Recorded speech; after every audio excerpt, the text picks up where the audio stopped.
Hello students. तो बच्चों आज का हमारा टॉपिक है पावर। ठीक है, तो मैं एक एग्जांपल के साथ स्टार्ट करता हूं। जैसा कि मैंने चैप्टर के स्टार्टिंग में बताया था कि आपके पास आपके दो फ्रेंड्स हैं, या एक आप हो और आपका फ्रेंड है। ठीक है, तो ये भाग सकता है बच्चों 10 किलोमीटर रन कर सकता है कितने मिनट में।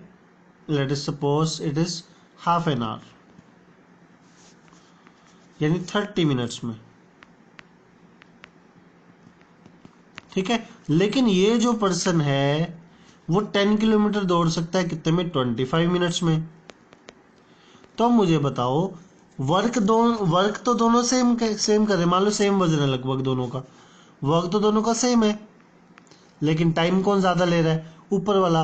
तो मैं कहूंगा कि इस पर्सन की पावर क्या है, कम है। ठीक है, और इस पर्सन की पावर क्या होगी बच्चों, इसके कंपैरेटिवली ज्यादा होगी। ठीक है, तो पावर से हम क्या डिफाइन करते हैं कि कोई डिवाइस, कोई पर्सन कितनी स्पीडली काम कर सकता है। अगर उसकी जो पावर ज़्यादा है तो वो वर्क डन को कम टाइम में कर लेगा, और अगर कोई और डिवाइस है उसकी पावर कम है तो वो उसी काम को करने के लिए ज़्यादा टाइम लेगा। ठीक है, तो पावर बेसिकली क्या स्पेसिफाई करता है कि आपका वर्क कितनी स्पीड से हो रहा है। ठीक है, वो तो पावर का फॉर्मूला बच्चों आपके पास क्या आता है, वर्क अपॉन टाइम।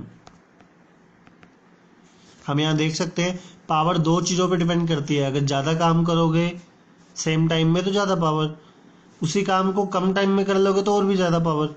ठीक है, ओके। अगेन पावर का वर्क का फॉर्मूला होता है बच्चों आपके पास एफ एस कोस थीटा, और नीचे आ जाएगा टाइम। तो डिस्प्लेसमेंट अपॉन टाइम क्या होता है, वेलोसिटी। तो आपके पास बच्चों फॉर्मूला बन गया एफ वी कोस थीटा। ठीक है, तो बच्चों हमने यहाँ से पावर का एक फॉर्मूला ड्राइव किया, that is F V cos theta.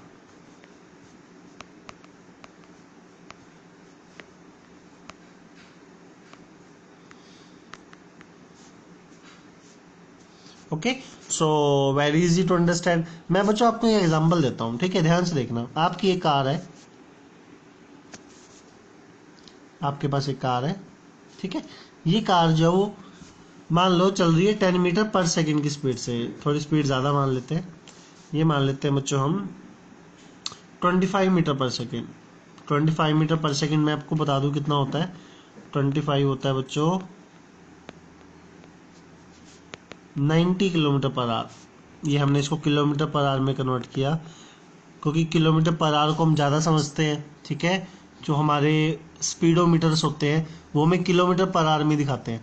तो आप उसको मीटर पर सेकंड में कन्वर्ट कर सकते हो, या उल्टा कन्वर्जन भी किया जा सकता है। ठीक है, तो बच्चों इसमें क्या है, तो 25 मीटर ये मान लो इसकी मैक्सिमम स्पीड है कार की। ठीक है ना, इससे ज़्यादा स्पीड वो नहीं अचीव कर सकती।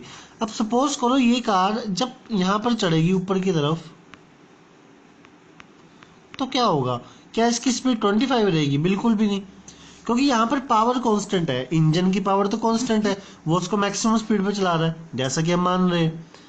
तो लेकिन कार को एक रोड पे चलाने के लिए कम फोर्स चाहिए होता है, जबकि अब उसे एक स्लोप वाले रोड पे चलाना तो हमें फोर्स ज़्यादा चाहिए। ठीक है, तो हमारे पास क्या है, पावर का फॉर्मूला क्या है, पावर तो कांस्टेंट है, तो यानी एफ वी कांस्टेंट है। तो अगर ज़्यादा फोर्स चाहिए तो स्पीड को कम होना पड़ेगा। ठीक है बच्चों, इसलिए पहाड़ पर जब चढ़ेंगे तो, या जब किसी स्लोप वाली रोड पर चढ़ेंगे तो कार की स्पीड ऑटोमेटिकली कम हो रही होगी ही होगी। ठीक है, आप ज़्यादा स्पीड के साथ ऊपर चढ़ ही नहीं सकते। क्लियर। अगेन जैसे हम जब हम कार स्टार्ट करते हैं, आपने देखा होगा कार जो फर्स्ट गियर पे है मान लो, उसकी स्पीड कम होती है, क्योंकि कार को स्टार्टिंग में चलाने के लिए ज़्यादा फोर्स चाहिए, इसलिए स्पीड ऑटोमेटिकली कम होगी। जैसे जैसे कार की स्पीड बढ़ेगी वैसे वैसे चलाने के लिए उसको फोर्स कम चाहिए। ठीक है, इसलिए जो कार है वो बड़े गियर में जो है वो कम आवाज़ या काफ़ी स्मूथ चलती है। ठीक है, क्योंकि वहाँ पे फोर्स का इम्पैक्ट कम हो जाता है, यानी कार पे फोर्स कम लगता है और कार की स्पीड ज़्यादा है। ठीक है बच्चों,